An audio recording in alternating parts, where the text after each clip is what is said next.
저희가 이제 같이 이야기를 하면서 무슨 이야기를 할 수 있을까 좀 고민을 몇 번을 했어요. 그러니까 우리가 흔히 아는 뭐 생리전 증후군 뭐 별로 재미없잖아. 뭐 다른 데도 뭐 되게 많이 있고 저도 한번 했었고. 그래서 저희가 오늘 다루는 거는 뭐라고요? 섹스 중독. 네, 성 중독, 섹스 중독에 대해서 이야기를 나눠보려고 합니다. 궁금하시죠? 자, 그냥 내가 뭐 야한 생각을 많이 한다. 뭐 그게 섹스 중독은 아니잖아요. 그렇죠? 예, 그렇죠. 그리고 내가 뭐 성욕이 많고 내가 뭐 매일매일 섹스를 하고 싶다. 그래서 성 중독, 섹스 중독은 아닌 거잖아요. 예. 사실은 엄밀하게 말씀드리면 그 정신의학에서는 섹스 중독이라는 공식적인 진단은 없고요. 아, 없어요? 예, 그냥 일반적으로 많이 쓰시는 표현이기도 하고. 뭐 색정광 뭐 이런 거 없는 거예요? 그거는 진단이요? 이제 도착증이죠. 그거는 진단 도착. 카테고리가 있습니다. 예. 섹스 중독이랑 도착증은 또 다르고. 예, 예. 그럼 이건 이따가 또 물어보고. 네. 그러면은 보통 우리가 뭐 섹스 중독이다 뭐 임상적으로 그러는 거는 어떤 걸 얘기하는 거예요?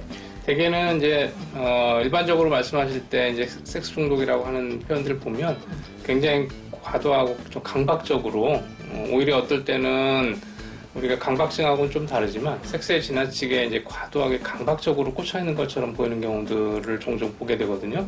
예를 들면 뭐 스트레스를 받을 때마다 뭐 한국 남자분들 같은 경우에는 무슨 이상 업소 같은 데 가서 이제 그런 데가 아니면 정상적인 어떤 그런 만족감을 좀 얻기 힘든, 그렇다고 뭐 발기부전이나 뭐 다른 어떤 관계를 못 맺는 것도 아닌데 그런 어떤 특별한 상황에서의 어떤 관계가 아니면 뭔가 그런 어떤 섹스나 뭐 관계를 맺기 힘든 분들도 있고 여자분들 같은 경우에는 물론 뭐 섹스 중독이 여자도 있어요? 남자들만 있는 게 아니라? 그렇죠. 예.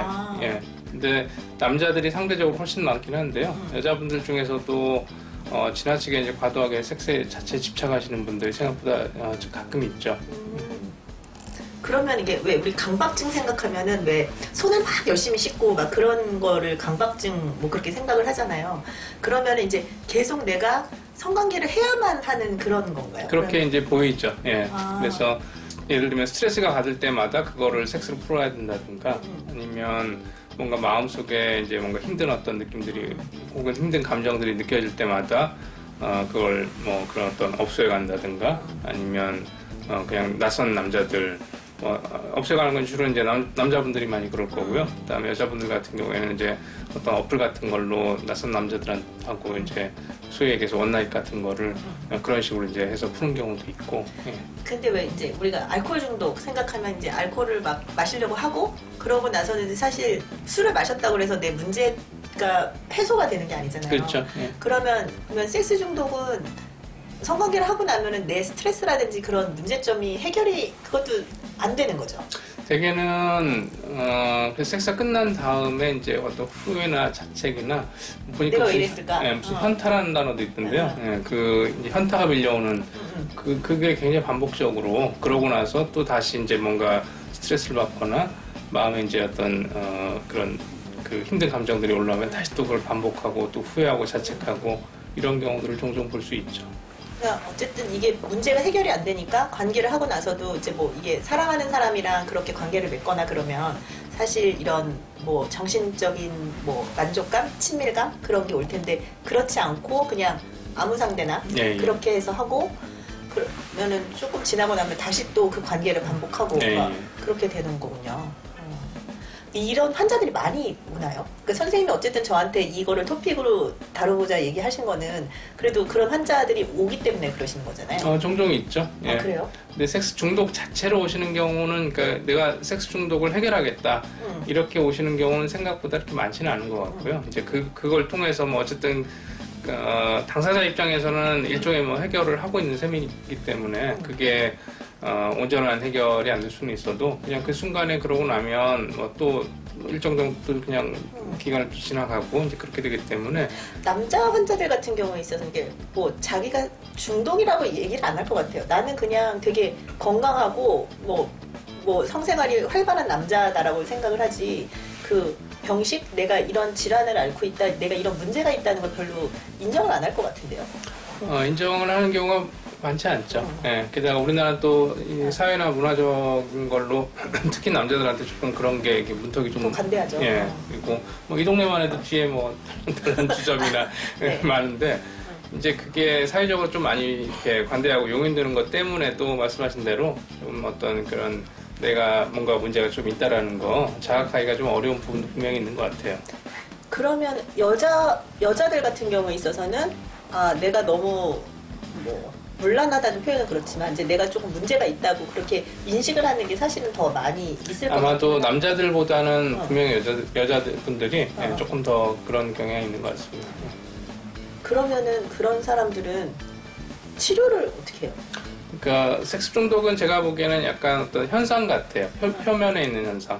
그래서 그 섹스 중독 자체를 뭐 치료하느냐 마느냐 이 문제보다는, 왜냐면 뭐 섹스를 많이 한다고 해서 뭐 문제가 생길 이유는 없잖아요. 그러니까 알코올 중독, 예를 들어서 뭐 약물 중독은 그걸 끊어야 되잖아. 그렇죠. 예. 근데 섹스 중독의 치료로 섹스를 끊으십시오 이럴 수는 없는 그렇죠. 거니까. 그리고 술은 너무 많이 마시면 건강을 해치지만 뭐 섹스를 좀 더 많이 한다고 그래서 물론 좀 힘은 좀 들 수는 있겠지만 뭐 건강이 자기가 해치거나 뭐 남한테 뭐 피해를 주거나 성폭력이 아닌 이상 그런 문제는 아니기 때문에 그래서 치료는 사실은 섹스 중독 자체를 치료한다기보다는요, 대개 보면 남자든 여자든 그게 일종의 하나의 어떤 탈출구처럼 혹은 해결 방법처럼 여겨지는 경우들이 많은데, 내가 우울하고 내가 불만이 있는데 그거를 해결하는 게 이제 성관계로 해결을 하는 거니까. 그래서 뭐를 지금 해결하려고 하는 건지 그 사람이 이제 그 밑 바탕에 있는 부분들에 좀 초점을 맞춰서 치료를 하게 되죠.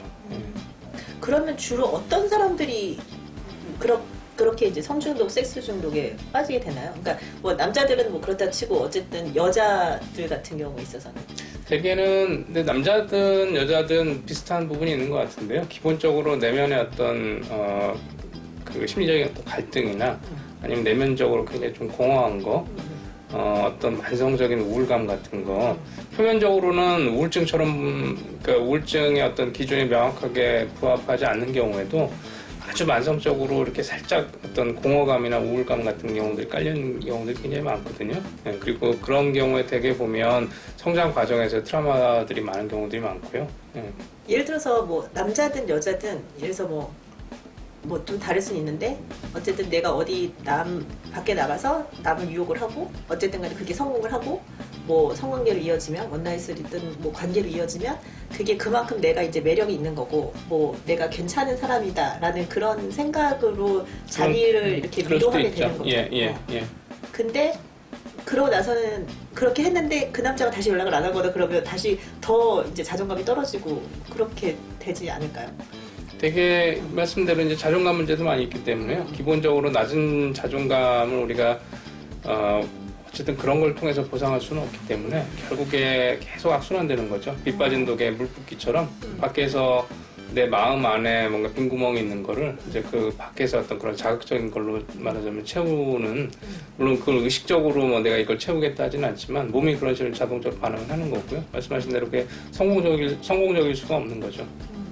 언젠가 하여튼 뭐 내가 뭐 이거저거 이렇게 막 보다가 이제 성관계를 하고 나면은 그 남자 같은 경우는 그 성관계에 대한 그런 욕구가 많이 있고, 여자는 이제 성관계를 하고 나면 이제 그 사람한테 뭐 의존을 한다든지 하는 그런 관계에 관한 욕구, 뭐 그 사랑에 대한 욕구, 뭐 그런 게 되게 많다고 그랬거든요. 그런 걸 어디서 봤는데 뭐 약간 그런 거에 해당이 되는 건가요, 선생님?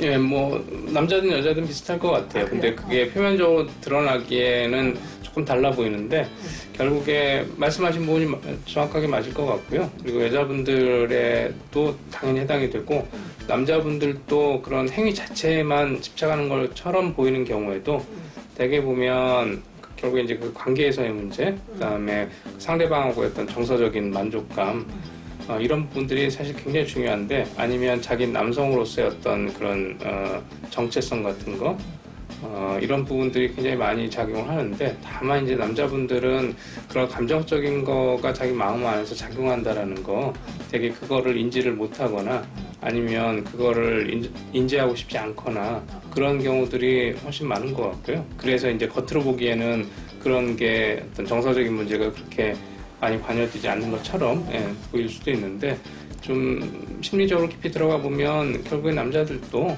결국은 자존감이라든지 그런 게 떨어지니까 이제 그렇게 해서 왜 간혹 보면 그 유명한 사람들이 이제 뭐 공공 장소나 뭐 해야 되지 않은 곳에서 뭐 성관계를 하거나 뭐 그런 게 있잖아요. 그래서 예를 들어서 되게 유명한 이제 루빈스키, 뭐 빌 클린턴 같은 경우 백악관이라는 되게 중요한 곳에서 그렇게 이제 온 인턴과 뭐 구강성교를 한다든지 그런 것도 섹스 중독이에요. 어차피 진단 기준에 우리가 명확하게 있는 건 아니기 때문에 다만 클린턴 같은 경우는 제 생각에는 그냥 우리가 보통 하는 얘기를 섹스 중독이라고 충분히 부를 수 있을 것 같고요. 다만 뭐 구강 성교를 하든 아니면 그냥 어떤 성기 대 성기 성교를 하든 뭐 그거는 문제되지는 않을 것 같고 다만 이 사람이 그런 어떤 섹스에 굉장히 좀 집착했던 그런 부분들은 분명히 있는 것 같고요. 그러니까 어쨌든 나의 그 사회적 위치라든지 뭐 장소라든지 그런 거를 까먹고 망각하고 그런 거를 하는 거잖아요. 그렇죠? 예. 그렇고 그 다음에 이제 간혹 보면은 이제 뭐 유명한 뭐 판사 아니 유명하지 않아도 판사인데 이제 공공장소에서 뭐 자위행위를 한다든지 그런 것도 섹스 중독이에요. 그거는 이제 명확하게 정신과 진단 중에 이제 성도착이라고 하죠. 성도착. 예, 성도착증. 바바리맨 같은 것도 예, 다 도착증이죠. 그런 도착. 예, 그거는 예. 섹스 중독은 아니고. 그러니까 이제 섹스 중독은 어떤 면에서 이제 진단 기준이라기보다 우리가 그냥 전공하시지 않는 분들 입장에서 일반적인 얘기일 것 같고요. 지금 말씀하신 거는 그거보다도 조금 더 이제 한 계단 넘어서서 그런 더 어떤 병적인 거예요. 예, 그렇게 볼 수 있죠. 그러니까 뭐 아예 범죄로 보는 뭐 이제 소아성애 그런 거는 이제 성도착. 예, 다 성도착이죠. 예. 그렇구나. 신기한 세계. 왜냐면 저희 병원에 오는 환자들이 뭐 내가 뭐 섹스 중독이에요. 뭐 그래서 오는 그런 경우는 없죠. 그러니까 예를 들어서 이제 뭐 원나잇을 뭐 자주 하거나 뭐 그런 경우에 있어서 오시면은 이제 뭐 사업 희미약이라든지 뭐 내가 어제 성관계를 했는지 안 했는지 막 기억을 못하는 그런 경우들도 좀 있거나 그러면 뭐 피임을 제대로 안 하고 성관계를 한다든지 뭐 파트너가 너무 여러 명이라든지 그게 그런 게 이제 너무 반복되거나 그런 경우에 있어서는 이제 저 같은 경우는 이제 피임해라 뭐 이제 콘돔 써라 뭐 그렇게 뭐 성관계를 하지 말라고 사실 조언을 할 수는 없는 거니까 근데 성관계 할 때 임신할지도 모르니까 피임해라 라든지 뭐 STD 성병이 생기면 이제 그거 치료하는 그런 걸로 하는데 그러니까 그런 환자들 중에 일부는 정말 그렇게 자존감이 떨어지거나 그래서 원나잇을 하거나 그러는 경우도 있었을 수도 있겠네요. 제가 이제 종종 있을 수 모르는 있죠. 사이에 그런 환자들이.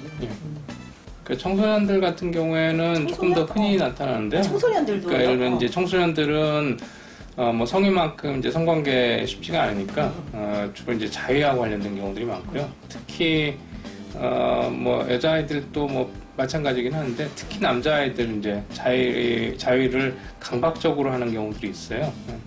그래서 그러니까 청소년 때는 이제 제가 알기로는 더 왕성해서 더 많이 하고 그러는 거 아닌가요? 근데 물론 이제 그런 부분이 있죠. 근데 예를 들면 저도 이제 지금도 잊혀지지 않는 장면 중에 하나가 고등학교 1학년 때인지 2학년 때인지 전 남자 고등학교를 다녔는데 그런 약간 오락부작 같은 그런 친구들 한 녀석이 이제 교탁에 이렇게 쉬는 시간에 앉아가지고 올라 앉아서 자기 교탁에서? 교탁에 걸터 앉아가지고 자기 무용담을 저도 이제 그 무용담을 이렇게 모여가지고 한 열댓 명 듣는 어리버리한 저기 중에 하나였는데요. 이 녀석이 누구였는지 기억도 안 나는데 그 얘기했던 게 기억이 나요. 자기가 어제 뭐 저기 자유를 7번인가 8번인가 했는데 뭐 내가 7번인가 8번인가 했는데 말이야 XX 거품밖에 안 나오더라. 이게 지금도 굉장히 뇌리에 남는데 왜 뇌리에 남는지는 정확히 잘 모르겠는데 근데 아마 제가 느꼈었던 거는 굉장히 좀 놀랬었던 것 같아요.